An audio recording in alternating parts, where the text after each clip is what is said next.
पता नहीं है, ये नहीं है, वो नहीं है। वीडियो पूरा देखा नहीं उन लोगों ने। ये स्टेबिलिटी आती है इसके डेल्टा बॉक्स फ्रेम की वजह से। इसका जो डेल्टा बॉक्स फ्रेम है ना, वो इस तरीके से डिजाइन किया गया है और जितनी भी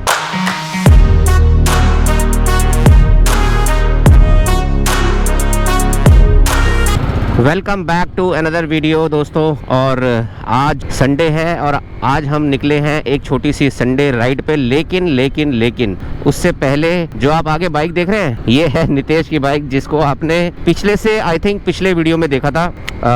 इसकी बुलेट में जो है वो काम हुआ था, इंजन का काम हुआ था। तो आज जो है इसकी जो मशीन, जो इंजन का काम होने के बाद जो पहली सर्विस है वो ड्यू हो गई है। तो सबसे पहले हम वहाँ पे वो सर्विस कराएंगे और उसके बाद हम आपसे बात करेंगे। और आज का वीडियो दोस्तों होने वाला है कि 5 टॉप रीजंस जिसकी वजह से आपको R15 जरूर खरीदनी चाहिए। देखिए, इससे पिछले वाला वीडियो अगर आप लोगों ने नहीं देखा है तो मेरे चैनल को सब्सक्राइब करके आप मेरी प्लेलिस्ट में जाके या मेरे चैनल पे आपको मिल जाएगा, जो कि जिसका टाइटल था 5 top reasons not to buy R15 V4।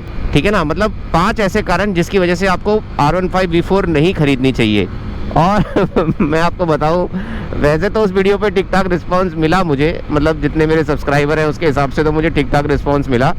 लेकिन काफ़ी सारे लोग यार ऑफेंड हो गए और बिना वीडियो देखे ही ना कुछ लोगों ने मतलब कमेंट सेक्शन में ऐसा बोल दिया कि यार मतलब मैं क्या ही बताऊं। तो मैं सबसे रिक्वेस्ट करूंगा कि सबसे पहले तो यार आप वो वीडियो जाके देखो कि मैं उस वीडियो में बोलना क्या चाह रहा हूँ। ठीक है, मैं खुद R15 V4 चला रहा हूँ पिछले 5 महीने से, 5 या 6 महीने हो गए मुझे। अक्टूबर 7 को मैंने ये बाइक परचेज़ की थी और काफ़ी सोच समझ कर ही परचेज़ की थी। इसके प्रोज एंड कॉन्स जानने के बाद ही परचेज़ की थी। इससे पहले मैं V3 परचेज़ करने वाला था, लेकिन सडनली जो है वो V4 की न्यूज़ आ गई थी तो मैं V4 के लिए रुक गया था। कुछ बच्चे लोग भी आ जाते हैं मतलब कमेंट करने के लिए बिना वीडियो देखे। मतलब उनको क्या है ना कि अरे यामाहा R15 की कोई बुराई कर रहा है, अरे यार हम तो इसकी वाट लगाएंगे। अरे भाई, यामाहा R15 का फ़ैन मैं भी हूँ भाई, मैं खुद इस बाइक को चला रहा हूँ। ठीक है, लेकिन इसका मतलब ये नहीं है कि बच्चों की तरह बिल्कुल आके बिना वीडियो देखे ही कमेंट कर दो कुछ भी। थोड़ा सा मैच्योर भी होना पड़ता है यार। बाइक ठीक है भैया, यामाहा फैन बॉय हो आप सब, मैं भी हूँ। ठीक है, क्योंकि मैं खुद इस बाइक को चला रहा हूँ। तो इसका मतलब ये नहीं है कि बाइक में कुछ कमियां नहीं होगी। हर बाइक में कमी होती है यार थोड़ी बहुत। लेकिन मैंने जैसे पिछली वीडियो में एक बात बोली थी कि बाइक की जो खासियत होती है ना, वो हमेशा कमियों को ओवरकम करनी चाहिए, मतलब कमियों से ज़्यादा होनी चाहिए। चैनल पे नए हैं तो सब्सक्राइब करके बेल आइकन को ज़रूर दबा लीजिए, क्योंकि आपके सपोर्ट के बिना मैं कुछ भी नहीं हूँ यार। तो आपके सपोर्ट की पूरी ज़रूरत है। और अगर आपको मेरे रीजंस जेन्युइन लगते हैं तो लाइक ज़रूर करिएगा इस वीडियो को। और अपने जो भी दोस्त हैं जो R15 V4 लेने का सोच रहे हैं या जो मोटो व्लॉग्स देखते हैं उनके साथ शेयर ज़रूर करिएगा। रोड प्रेजेंस तो है भाई रॉयल एनफील्ड की। देखो तुम्हें दिखाता हूँ दूर से, ये देखो रॉयल एनफील्ड मस्त लग रही है ना एकदम। तो पहला रीज़न मैं ये बताना चाहता हूँ आपको कि 150cc कैटेगरी की सबसे पावरफुल बाइक है ये। और मैं ऐसा इसलिए बोल रहा हूँ क्योंकि इससे पहले मेरे पास पल्सर 220cc थी, उससे पहले मैंने अपाचे भी चलाई और CBZ भी चलाई जो 150cc ही थी। तो 150cc कैटेगरी में इससे ज़्यादा पावरफुल बाइक आपको अभी नहीं मिलेगी। अमेजिंग पावर डिलीवरी है इसकी 150cc कैटेगरी में। और मैं तो ये कहता हूँ कि अगर आपके पास एक 200cc बाइक अभी आप करंटली चला रहे हो तो भी आपको एक बार R15 V4 टेस्ट ड्राइव जरूर करनी चाहिए। हो सकता है कि आपको इसमें वो पावर डिफरेंस जो है वो उतना महसूस नहीं होगा, क्योंकि बहुत ही अमेजिंग तरीके से पावर डिलीवर करती है ये बाइक। और इसका जो वेट है वो भी 142 या 144 kg के आसपास ही है। तो पावर टू वेट रेशियो अगर मैं बात करूँ तो हर चीज़ में जो है परफेक्ट एकदम बाइक है ये। और जितने भी लोग प्लान कर रहे हैं 150cc कैटेगरी की बाइक लेने का, या फिर वो प्लान कर रहे हैं 200cc कैटेगरी का, तो एक बार उनको ये बाइक ज़रूर चला के देखनी चाहिए। क्योंकि देखिए 200cc की जो बाइक है उसमें ऑब्वियसली इससे थोड़ी पावर तो ज़्यादा होगी, लेकिन और भी बहुत सारी चीज़ें वो एक्सपीरियंस कर सकते हैं इस बाइक में जो उनको 200cc की बाइक में शायद नहीं मिलेगी। तो इसीलिए मैं आपको बोलना चाहूँगा, पहला पॉइंट मैं यही रखता हूँ कि पावरफुल 150cc कैटेगरी की अगर मैं बात करूँ तो इससे ज़्यादा पावरफुल बाइक आपको नहीं मिलने वाली है। बुलेट राजा का देखो आगे ही चल रहे हैं भैया, हम 70 पे चल रहे हैं अभी, और बुलेट राजा देखो 70 पे चल रहे हैं हम। बुलेट राजा धुआं उड़ा रहे हैं आज।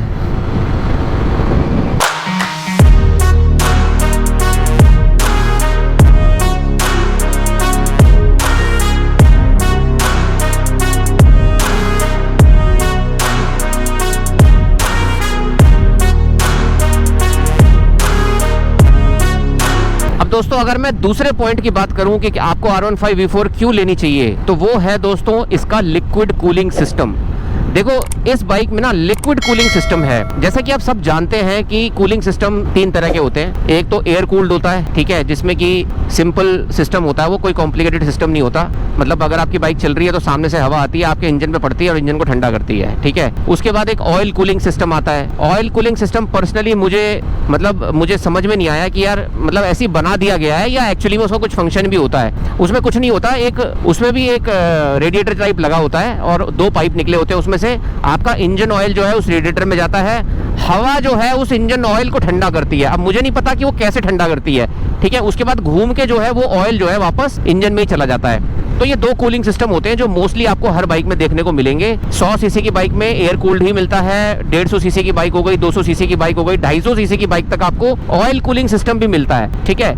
लेकिन पर्सनली मेरे को ऑयल कूलिंग सिस्टम मतलब मैं सेटिस्फाइड नहीं हूँ उसकी जो फंक्शनिंग है, क्योंकि इंजन ऑयल जो ऑलरेडी गर्म है उसमें कोई ऐसी प्रॉपर्टी नहीं है जो आपके इंजन को ठंडा करे। पता मुझे समझ में नहीं आती वो चीज़, ठीक है। तीसरा जो सिस्टम होता है वो होता है लिक्विड कूलिंग सिस्टम, जिसमें कि एक्चुअली में एक कूलेंट डलता है, जिसमें ही वो प्रॉपर्टीज होती हैं कि जो आपके इंजन के हीट को एब्जॉर्ब कर सकता है, ठीक है। तो उसमें क्या होता है, उसमें भी एक रेडिएटर होता है। कूलेंट जो है वो आपके इंजन में घूमता है, इंजन के आउटर सरफेस में घूमता है और इंजन की हीट को एक्चुअली में एब्जॉर्ब करता है।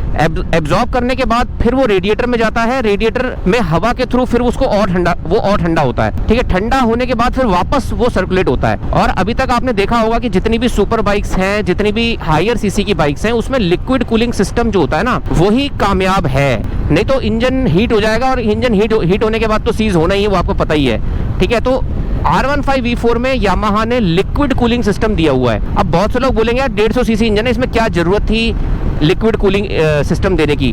तो मैं आपको बता दूं, देखो जैसे मैंने आपको पहले पॉइंट में बताया 150 सीसी कैटेगरी में ना पावरफुल बाइक है ये, तो काफी हाई आरपीएम तक जाती है ये। तो उससे क्या होता है, इंजन हीट प्रोड्यूस करता है और उस हीट को मैनेज करने के लिए यामाहा ने जो है इसमें लिक्विड कूलिंग सिस्टम दिया हुआ है। और इसी की वजह से हाई स्पीड पे जब आप इसको चलाते हो ना तो पानी की तरह चलती है बिल्कुल।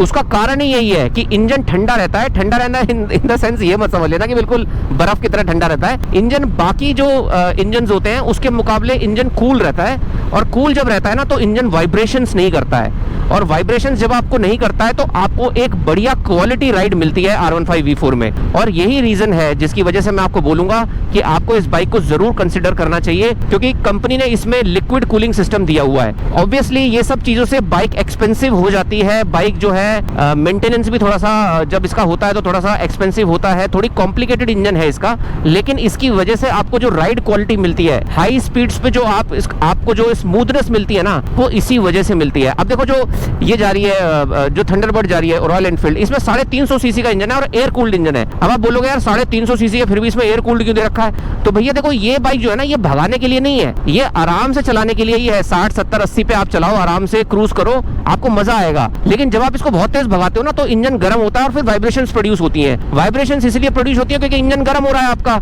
इंजन गर्म होगा तो वाइब्रेट करेगा ही करेगा, और हवा कहां तक इंजन को ठंडा कर देगी। ये एक अच्छी बात है, इसलिए आपने देखा होगा कई सारी दूसरी बाइक्स में आपने देखा होगा कि रेडिएटर का जो फैन है वो, इसमें रेडिएटर में देखो फैन भी है। मैं एक बात बताना आपको भूल गया, फैन से भी जो है आप जो कूलेंट जो सर्कुलेट कर रहा है, जो कूलेंट जो है वो हीट को एब्जॉर्ब कर रहा है, उसको ठंडा करने के लिए फैन भी है।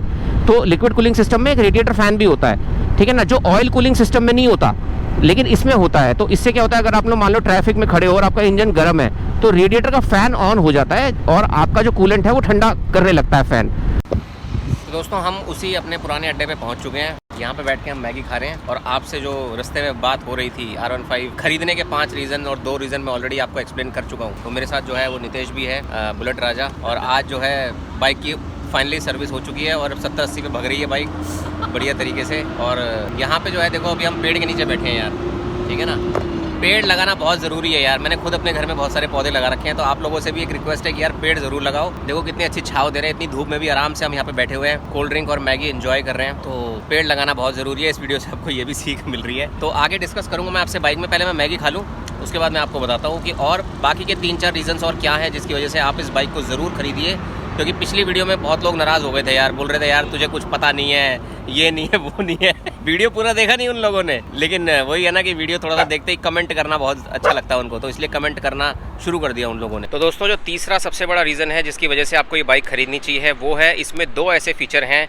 एक तो है क्विक शिफ्टर और दूसरा है ट्रैक्शन कंट्रोल। अब बहुत सारे लोग ये बोलेंगे कि यार 150 सीसी की बाइक है, इसमें क्या ट्रैक्शन कंट्रोल, इतनी पावर तो है नहीं जो ट्रैक्शन कंट्रोल कंपनी ने दे दिया है। देखो, आप सबसे पहले तो ये समझो कि अगर कोई फ्यूचर में सुपर बाइक पे शिफ्ट होना चाहता है, जो सुपर बाइक्स चलाना चाहता है, तो इस बाइक में बैठने के बाद, इस बाइक को चलाने के बाद उसको थोड़ी बहुत वो फील आने लगती है। तो यहाँ पे क्या है कि अगर इसमें क्विक शिफ्टर है तो आपको पता है कि जैसे मोस्टली सुपर बाइक्स में, सारी सुपर बाइक्स में क्विक शिफ्टर होता ही है, ऑटो ब्लिपर भी होता है। तो वहाँ से क्या है कि इस बाइक से वो एक फील ले सकता है, एक आइडिया उसको मिल सकता है कि यार क्विक शिफ्टर कैसे काम करता है, क्विक शिफ्टर का क्या एक्सपीरियंस होता है, वो एक्सपीरियंस कर सकता है क्विक शिफ्टर को। और ट्रैक्शन कंट्रोल उन लोगों के लिए है जो बिल्कुल नए हैं अभी, और जैसे मैंने बताया कि 150 सीसी के हिसाब से पावरफुल बाइक है, और उस हिसाब से अगर कोई नया बंदा इसको चला रहा है तो ट्रैक्शन कंट्रोल उसके लिए एक बहुत यूज़फुल फीचर है। जैसे कि बाकी चीज़ें हैं, जैसे मैंने अपनी पिछली वीडियो में आपको बताया था कि जो इंस्ट्रूमेंट कंसोल है उसमें स्ट्रीट मोड और आपका जो ट्रैक मोड है वो एक तरह से डमी है। ट्रैक्शन कंट्रोल जो है वो डमी नहीं है यार, वो एक्चुअली में आपकी हेल्प करता है। अगर आप कहीं पे भी गिरने वाले होते हो या आपका व्हील स्पिन होता है तो इंजन ऑटोमेटिकली कट ऑफ हो जाता है। तो ये एक सेफ्टी फीचर है जो नए लोगों के लिए बहुत ज़रूरी है, और इसी वजह से यामाहा ने सोच समझ के ही ये फीचर इसमें दिया हुआ है। और 150 सीसी कैटेगरी में आपको ना तो क्विक शिफ्टर मिलने वाला है किसी बाइक में, और ना ही ट्रैक्शन कंट्रोल मिलने वाला है।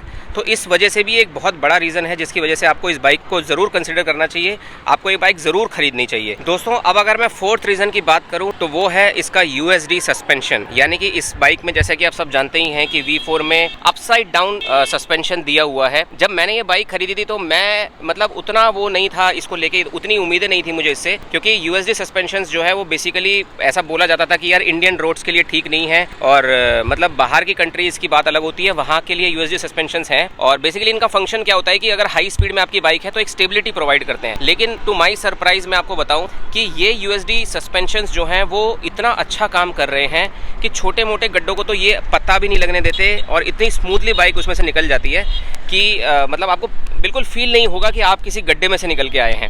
और इस वजह से जो है मैं आपको ज़रूर बोलूँगा कि यार इस USD सस्पेंशन भी एक रीज़न है जिसकी वजह से आपको इस बाइक को कंसिडर करना चाहिए। और बहुत ही अमेजिंग USD सस्पेंशन दिए हैं यामाहा ने, जिसकी वजह से आपको एक स्मूथ राइड मिलती है। मतलब इंजन के स्मूथ होने के साथ साथ अगर इसमें ये सस्पेंशन ऐड किया गया ना, ये एक बहुत ज़बरदस्त चीज़ ऐड कर दी है यामाहा ने, जिससे कि आपकी राइड क्वालिटी और बढ़ जाती है। मतलब छोटे मोटे गड्ढों का तो आपको बिल्कुल भी पता नहीं लगता इस बाइक। दोस्तों, जो पांचवा रीजन है जो मैं आपको बताना चाहता हूं जिसकी वजह से आपको R15 V4 जरूर लेनी चाहिए, और ये रीजन बताने के लिए मुझे बाइक पे ही आना जरूरी था, क्योंकि वो जो पॉइंट है ना वो राइडिंग से ही रिलेटेड है।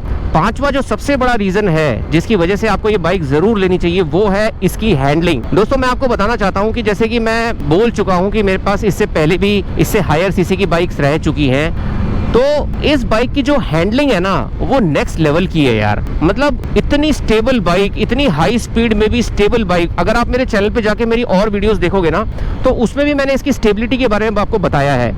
इसी रोड पे जिसमें मैं अभी चल रहा हूँ, इस पे काफी बार मैं राइड करने आता हूँ, और यहाँ पे ना बहुत तेज आंधी भी चल रही थी एक दो बार। उसके बावजूद भी मेरी बाइक 80-90 की स्पीड में थी, और क्या स्टेबल थी, रॉक सॉलिड। मतलब बिल्कुल ऐसा लग रहा था जैसे चिपका दिया गया हो रोड पे। जानते हैं ये किसकी वजह से होता है? ये स्टेबिलिटी आती है इसके डेल्टा बॉक्स फ्रेम की वजह से।